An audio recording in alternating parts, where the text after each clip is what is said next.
Hello, students of class 7th. Today we are going to understand the new chapter, that is chapter 9, and the name of the chapter is Being Neighborly. Before understanding this, we will see the word meanings or phrases of this chapter, which we have to remember. So let's begin. Discuss with your partner. A family consisting of a father, mother, and a daughter of your age has moved into the house next door to you. What would be your first reaction when a new neighbor moves to next door? How would you welcome the young girl? You come to know that she has joined the same school as you. What would you like to do? Make her feel comfortable on the first day of school. Do you consider yourself to be a friendly neighbor? Give reasons.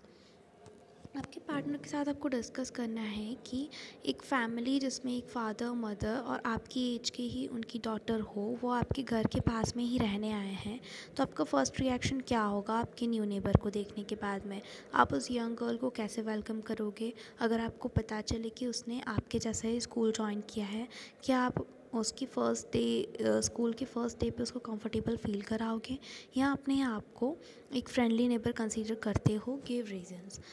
Reading and comprehension part, this chapter is all about a new neighbor or a neighbor which we have to become friendly with. Okay, before reading this, let's learn about this chapter. Little Women is considered as a classic piece of literature. It has also been made into an award-winning film.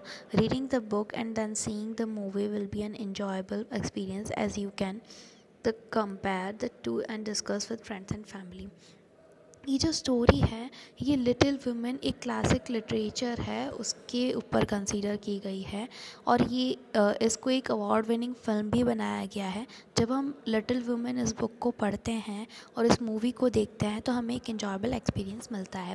Little Women is a story based during the Civil War in the 19th century New England, where 4 sisters, Meg March, Jo March, Beth March and Amy March, live with their mother.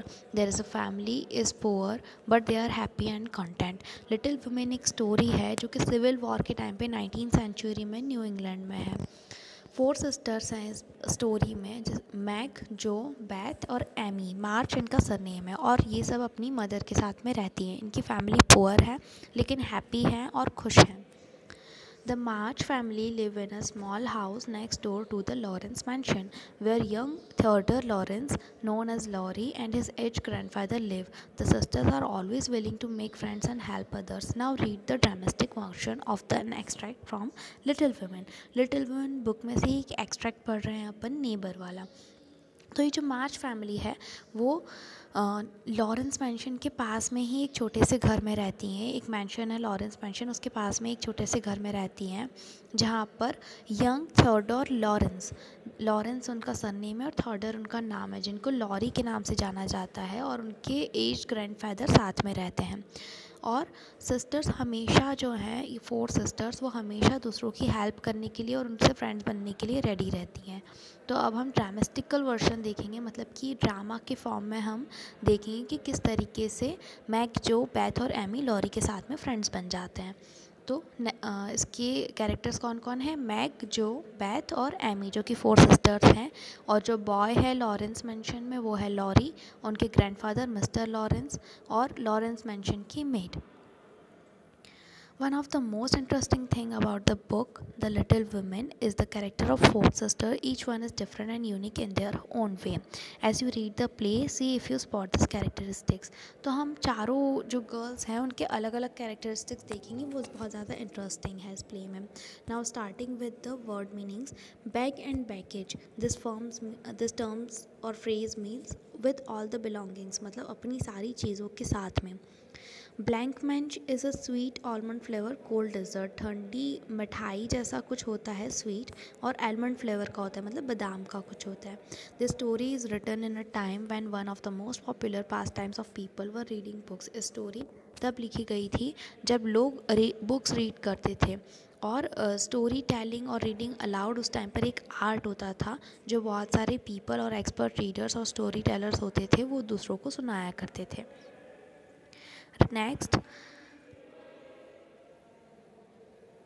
Next page is, his lips twitched, his lips twitched, इस phrase का मतलब होता है slight movement of lips, मतलब कि अपनी lips की छोटी सी movement.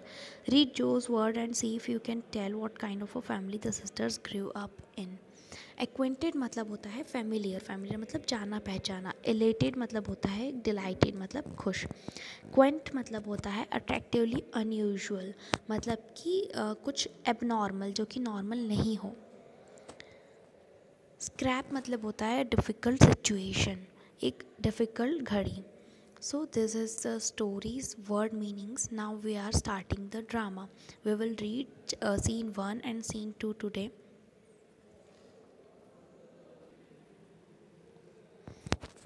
The scene is set in a drawing room. The room has two sofas. Between the sofas is a fireplace where a cheerful fire is blazing. On one of the sofas, a young girl with her feet stretched towards the fire is reading a book. This is Meg. Another young girl comes tramping through the hall wearing rubber boots and a hood. She has a broom in one hand and shovel in the other. It's a snowy afternoon. Snowy afternoon है मतलब कि afternoon में बर्फ़ गिर रही है. Drawing room का setup है जहाँ पर दो सोफ़ाज़ है और सोफ़ाज़ के बीच में एक फायर प्लेस है जहाँ पर आग जल रही है टू कीप वार्म, और एक चेयरफुल फायर प्लेस हो रही है. एक सोफ़ा पे एक यंग गर्ल बैठी है जिसकी फीट स्ट्रेच्ड हैं फायर की तरफ ताकि उसको गर्मी मिल सके और वो बुक्स रीड कर रही है. ये मैग है. दूसरी गर्ल हॉल के अंदर से आती है. उसने रबर बूट्स पहने हुए हैं और एक हुड पहना हुआ है. हुड मतलब जो हम ठंड में कैप वाली टी शर्ट्स पहनते हैं. उसके हाथ में एक झाड़ू है और शॉवल है दूसरे हाथ में. एक स्नोवी आफ्टरनून है. Meg, what in the world are you going to do now Jo. वो जॉ से पूछ रही है, जो हॉल में गर्ल आ रही है उससे पूछ रही हैं कि जॉ तुम अब क्या करने जा रही हो. Jaw, going out for exercise. She smiles मिस्चीवियसली. वो शरारत करते हुए बोलती कि मैं एक्सरसाइज करने बाहर जा रही हूँ. Meg, I should think the long walks this morning would have been enough. It's cold and dull out and I advise you to stay warm and dry by the fire as I do. मैं बोल रही कि मुझे लगता है कि आज morning में तुमने लॉन्ग वॉक्स कर ली है और वो इनफ भी है. बाहर बहुत कोल्ड है और ठंड लग रही है और मैं एडवाइस करूँगी कि तुम घर पर रहकर मेरे साथ में ही वार्म रहो वायर के पास में, जैसे मैं कर रही हूँ. Jo, I never take advice and I can't sleep keep still all day. I don't like to doze by the fire. I like adventures and I am going to find some. Jo बोल रही कि मैं किसी की advice नहीं लेती और मैं दिन भर घर पर नहीं बैठ सकती. मुझे फ़ायर के पास में डोज़ करना अच्छा नहीं लगता. डोज़ मतलब कि मैं अपने आप को फ़ायर से वार्म नहीं करना चाहती हूँ. मुझे एडवेंचर्स पसंद है और मैं कुछ एडवेंचर्स लेने जा रही हूँ. Jo exits and Meg stares after her sister. Jo exit करती है और मैग जो है वो अपने सिस्टर के पीछे सिर्फ उसे घूरती है. Meg, she will be back soon, complaining all the while about the cold and how her feet and hands are frozen and ready to drop off. तो वो मैग सोचती कि वो जल्दी वापस आएगी और बाहर की ठंड से कंप्लेन करते हुए अपने फीट्स और फ्रोज़न हैंड्स जो हैं उन जो कि नम पड़ चुके. रेडी टू ड्रॉप ऑफ का मतलब होता है नम ड्यू टू कोल्ड, मतलब कि जो सुन्न हो गए हैं ठंड के कारण, उनके बारे में ठंड के बारे में कंप्लेन करती हुई वापस आएगी. अब नैरेटर का जब भी यहाँ पे फ्रेज़ आएगा तो नैरेटर मतलब है कि जो हमें ये स्टोरी बता रहा है वो कुछ कहना चाहता है. तो वो स्टोरी के अंदर नहीं कह रहा है, वो हमें कुछ इन्फॉर्मेशन दे रहा है. Meg goes back to toast her feet and read her book. Lavino Jo begins to dig paths with great energy. The snow is light and with her broom she soon sweeps a path all round the garden. Meg वापस अपनी feet, toaster feet मतलब कि अपनी feet को warm करने के लिए जाती हैं और वो पूरी एनर्जी के साथ में पाथ को डिग करती है. मतलब जो स्नोवी फॉल्स हैं, जो बर्फ़ भरा आ गई है रास्ते में, वो उसको साफ़ करने के लिए बाहर जा रही है. हल्की हल्की बर्फ़ गिर रही है और वो अपनी झाड़ू से पूरे गार्डन में जो एक रास्ता है उसको साफ़ कर देती है. Narrator, the garden separated the March house from that of the Mr. Lawrence. On one side is an old, rather bare and shabby house. On the other side lies a stately, spoiled mansion promising every sort of comfort and luxury. Yet it seemed a lonely, lifeless sort of house, for no children frolicked on the lawn, no motherly face ever smiled at the windows, and few people went in and out except the old gentleman and his grandson. तो narrator बता रहे हैं कि जो garden है उसने मार्च family के house को और मिस्टर लॉरेंस के हाउस को सेपरेट किया हुआ है. मतलब उन दोनों के बीच में एक गार्डन ही है. एक साइड एक ओल्ड मतलब पुराना और शेबी अजीब सा हाउस है और दूसरी साइड एक स्टोन का मैंशन है, बहुत अच्छा मैंशन है जिसमें हर तरीके का कंफर्ट और लग्जरी है. लेकिन फिर भी हर तरीके का कंफर्ट और लग्जरी होने के बाद भी वो बहुत लोनली और लाइफलेस हाउस लगता है। उसके अंदर कभी चिल्ड्रन खेलते नहीं हैं। फ्रॉलिक मतलब प्ले और मूव इन अ चेयरफुल वे, खुशी से खेलते हुए दिखाई नहीं देते। कभी उसकी विंडोज़ में से कोई मदरली फेस स्माइल नहीं करता। और कुछ ही लोग उस घर में जाते हैं और वापस आते हैं। सिर्फ दो ही इंसान, एक ओल्ड जेंटलमैन और उनका ग्रैंडसन ही वहाँ पर अधिकतर दिखते हैं। अ लिटिल लेटर जो एंटर्स टॉकिंग एक्साइटेडली, थोड़े टाइम बाद जो बातें करते हुए एक्साइटेडली वापस से एंटर करती है। जो poor boy all alone and sick this dismal day, this it's a shame, I'll toss up a snowball and make him look out and I'll say a kind of word to him। जो कुछ बातें करती हुए वापस अंदर आ रही है और वो बोल रही है कि पुअर बॉय का मतलब ये नहीं कि गरीब लड़का, मतलब कि कितना बेचारा लड़का, अलोन भी है, अकेला भी है, और वो सिक मतलब बीमार भी है, इतने डिस्मल डे पे, डिस्मल मतलब इतने अच्छे दिन पे, शेम की बात है। और मैं उसके ऊपर एक स्नोबॉल फेंकूंगी और उसको बाहर देखने, मतलब वो जब बाहर आएगा तो मैं उससे कुछ बातें करूँगी। Meg, you startled me, what who are you talking about. उन्होंने बोला कि तुमने मुझे डरा दिया, तुम किसके बारे में बात कर रही हो। Jo, have you seen the Laurence boy, the boy suffering for society and fun. His grandpa does not know what's good for him and keeps him shut up all alone. He needs a party of jolly boys to play with or somebody young and lively. I'll have a good mind to go over and tell the old gentleman so। जो बोलती है कि क्या तुमने Lawrence boy को देखा, वो फ़न के लिए सफ़र कर रहा है, मतलब कि उसको लाइफ में फ़न नहीं मिलता, वो खेल नहीं सकता। उसके ग्रैंडपा को ये समझ में नहीं आता कि उसके लिए अच्छा क्या है, और वो हमेशा उसे अकेले बंद ही रखते हैं। उसको जॉली बॉयज़ की एक पार्टी चाहिए जिनके साथ वो खेल सके और जिनके साथ वो रह सके।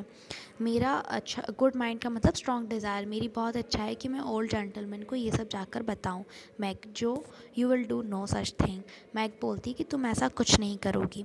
जो, I am going, I saw Mister Laurence drive off. मैं जा रही हूँ क्योंकि मैंने मिस्टर लॉरेंस को बाहर जाते हुए देखा है और मैं लॉरी से जाकर बात करूँगी। नाउ सीन 2, घर का सीन कंप्लीट हुआ है, अब सीन 2 मतलब अभी बाहर का सीन है। Laurie is looking out of the upper window, a curly black head leaning on a thin hand। तो लॉरी एक लड़का है जो कि अपर विंडो, ऊपर की विंडो में से बाहर देख रहा है, और उसके हेयर कर्ल्ड हैं और उसके हैंड्स बहुत थिन हैं। Narrator, Joe throws a handful of soft snow and the head turns at once, showing a face which loses its listless look in a minute.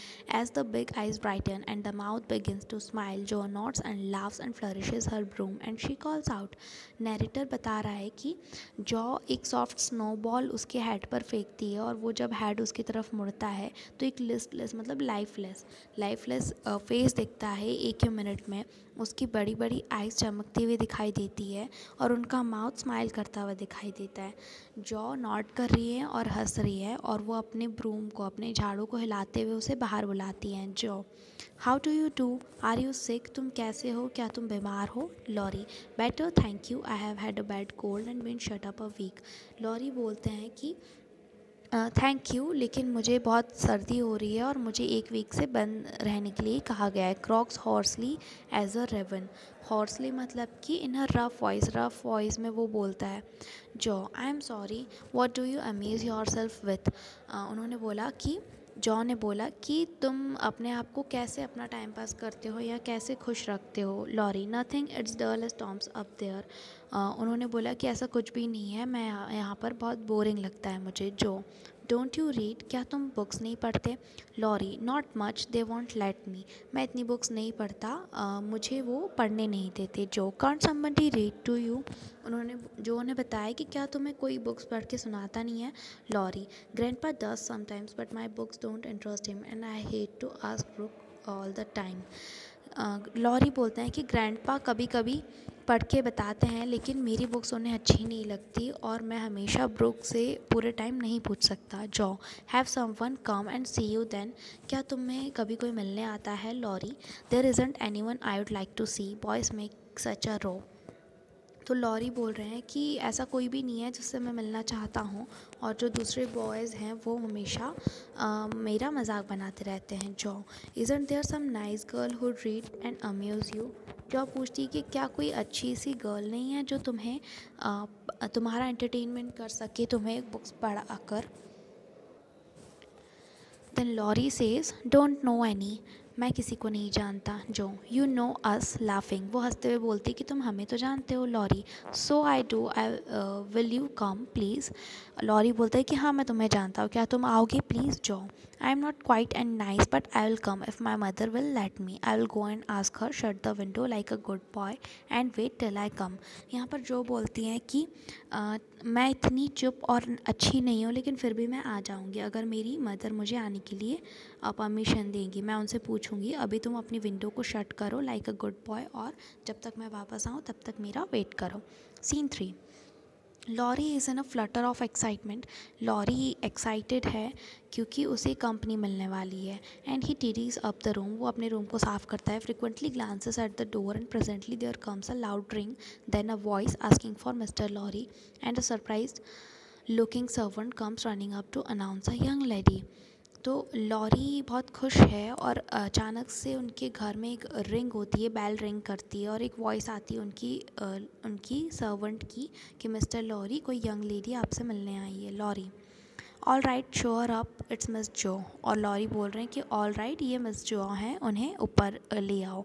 Narrator, Laurie goes to the door of his little parlour to meet Jo who appears quite at her ease with a covered dish in one hand and Beth's 3 kittens in the other.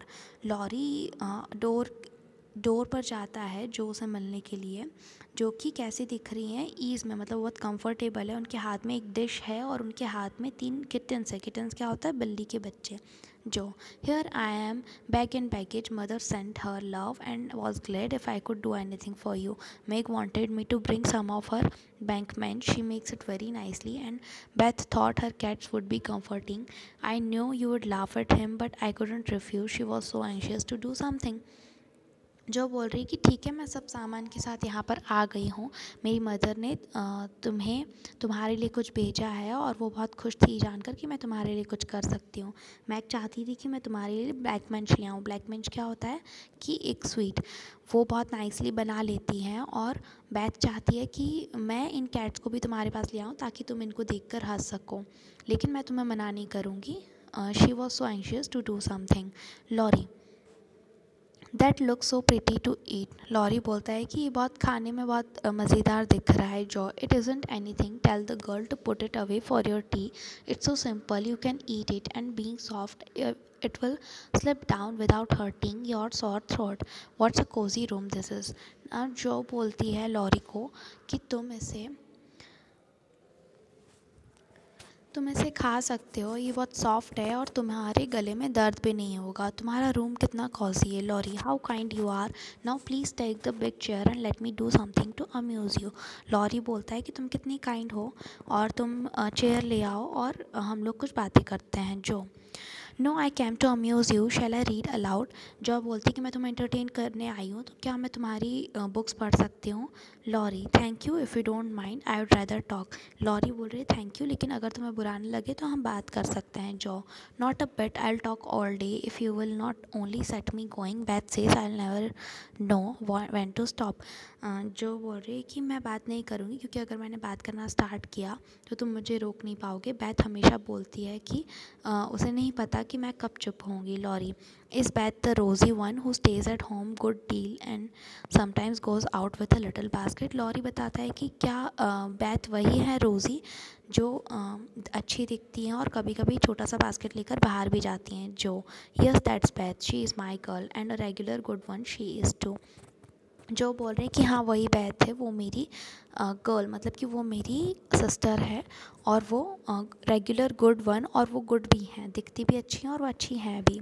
Lorry, the pretty one is Meg and the curly hair one is Amy. और फिर वो पूछ रहे हैं कि pretty one mag है और curly hair, क्योंकि लॉरी को सब कुछ पता है कि किसका नाम क्या है. जिसके हेयर कर्ली हैं वो एमी हैं. जो, surprise, how did you find that out. जो सरप्राइज तो होती है और बोलती कि तुम्हें ये सब कैसे पता. Laurie, why you see I often hear you calling to one another and when I'm alone up here I can't help looking over at your house. You always seem to be having Such good times. I beg your pardon for being so rude, but sometimes you forget to put down the curtain at the window where the flowers are, and when the lamps are lighted, it's like looking at a picture to see the fire, and you all round the table with your mother. Her face is right opposite, and it looks so sweet behind the flowers, and I can't help watching it. I haven't got any mother. यहाँ पर lorry jaw को बता रहा है कि उसे सबके नाम कैसे पता। वो हमेशा एक दूसरे को बुलाते हुए सुनता है, और वो यहाँ पर अकेला है, इसीलिए वो और कुछ तो नहीं देख सकता, लेकिन उनका घर ही है जो हमेशा उसे दिख जाता है, और वो सब उसे हमेशा फ़न करते हुए और अच्छा टाइम स्पेंड करते हुए दिखाई देते हैं। और यहाँ पर लॉरी बोल रहा है कि आई एम सॉरी। पार्डन मतलब कि सॉरी, माफ़ी मांगना। वो माफ़ी मांगता है कि कभी कभी वो लोग अपने घर का कर्टन, विंडो मतलब खिड़की का पर्दा लगाना भूल जाते हैं जहाँ पर फ्लावर्स हैं, तो वो उस कर्टन में से, उस विंडो में से हमेशा देखता है उन्हें, जहाँ पर लैंप्स लाइट करते हैं। और लॉरी को बहुत अच्छा लगता है ये सब देखना कि एक फ़ायर जल रही है, और वो अपनी मदर्स के साथ में आसपास उनकी जितने भी सिस्टर्स हैं वो सब अच्छा टाइम स्पेंड कर रहे हैं। उनका फेस बिल्कुल अपोजिट रहता है, और वो फ्लावर्स के पीछे से बहुत ज़्यादा अच्छा लगता है। तो लॉरी बोल रहा है कि मुझे और कुछ यहाँ पर मेरा टाइम स्पेंड करने के लिए दिखाई नहीं देता, तो आई कांट हेल्प इट, मुझे वो सब दिखता है क्योंकि मेरी मदर भी नहीं है। Narrator: The solitary, lonely look in Laurie's eyes went straight to Joe's warm and innocent heart. Laurie was sick and lonely and feeling how rich she was in home and happiness. Joe gladly tried to share it with him. Narrator बोलता है कि lorries की eyes में जो lonely look है, alone वाला look है, वो जॉस के इनोसेंट हार्ट को टच कर जाता है। लॉरी सिक और अकेला भी था, और वो ये फील कर रहा था कि होम और हैप्पीनेस में जो कितनी रिच है, और जो ग्लैडली उसके साथ शेयर भी करना चाहती थी। ग्लैडली मतलब खुशी से।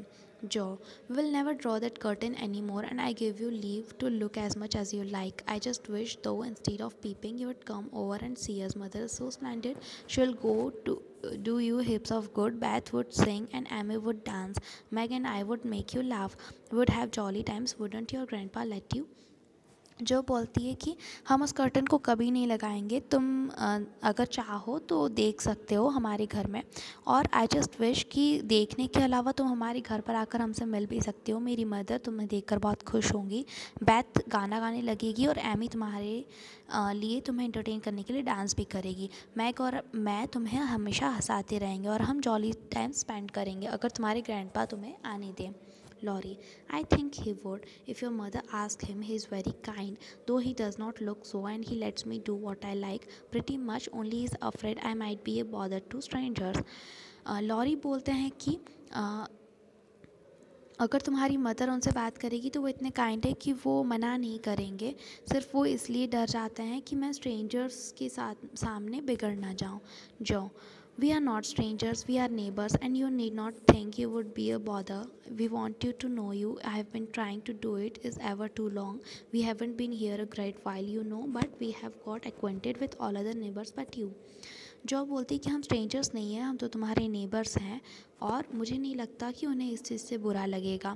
मैं तुम्हें ये बताना चाहती हूँ कि हम यहाँ पर बहुत टाइम से रह रहे हैं, और मैं अपने सारे नेबर्स के साथ में एक्वेंटेड हूँ। एक्वेंटेड मतलब फैमिलियर हूँ, लेकिन तुम्हारे साथ नहीं। Laurie: you see, grandpa lives among his books and doesn't mind much what happens outside.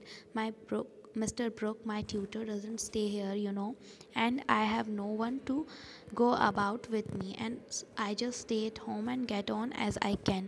Lorry बोलता है कि ग्रैंडपा अपनी बुक्स में ही रहते हैं, और उन्हें इतना पता नहीं चलता, कि वो इतना ध्यान नहीं देते कि बाहर क्या चल रहा है। मिस्टर ब्रुक जो मेरी ट्यूटर है, वो ज़्यादा टाइम तक यहाँ पर नहीं रुकते, और उनके पास लॉरी के साथ रहने के लिए और कोई भी नहीं है, इसीलिए वो घर पे ही रहते हैं। Jo: that's bad, you ought to make an effort to go visiting everywhere you are asked, and you will have plenty of friends and pleasant places to go. Jo बोलती है कि तुम्हें बाहर जाना चाहिए, एवरीवेयर, हर जगह विजिट करना चाहिए, तभी तुम्हारे बहुत सारे फ्रेंड्स और प्लेजेंट प्लेसेस मिलेंगे। Narrator: much elated with her success, Jo talked about her plays and plans and the interesting events of the little world in which the sisters lived. Then they got talking about books, and to Jo's delight, she found that Laurie loved them as well as she did, and he had read even more than herself. Narrator बता रहा है कि जो बहुत खुशी से अपने सारे प्लान्स और प्लेस बताती है, जो उन सब सिस्टर्स की छोटी सी लाइफ का बहुत अच्छा सा इंटरेस्टिंग पार्ट है, और वो बुक्स के बारे में बात करने लगते हैं। और जो को ये जानकर खुशी होती है कि लॉरी भी बुक्स को उतना ही पसंद करता है जितना कि वो बुक्स पढ़ना पसंद करती है। Laurie, if you like them so much, come down to the library and see ours, grandfather is out, you need not to be afraid. Laurie बोलता है कि अगर तुम बुक्स को इतना पसंद करती हो तो तुम हमारी लाइब्रेरी में चल सकती हो, ग्रैंडफादर यहाँ पर नहीं है तो डरने की ज़रूरत नहीं है। Jo, tossing her head, I am not afraid of anything. Jo बोलती कि मैं किसी चीज़ से नहीं डरती। Now students, scene 3 will continue in the next video. तब तक write this meaning words in your copy and send me the PDF of your copy.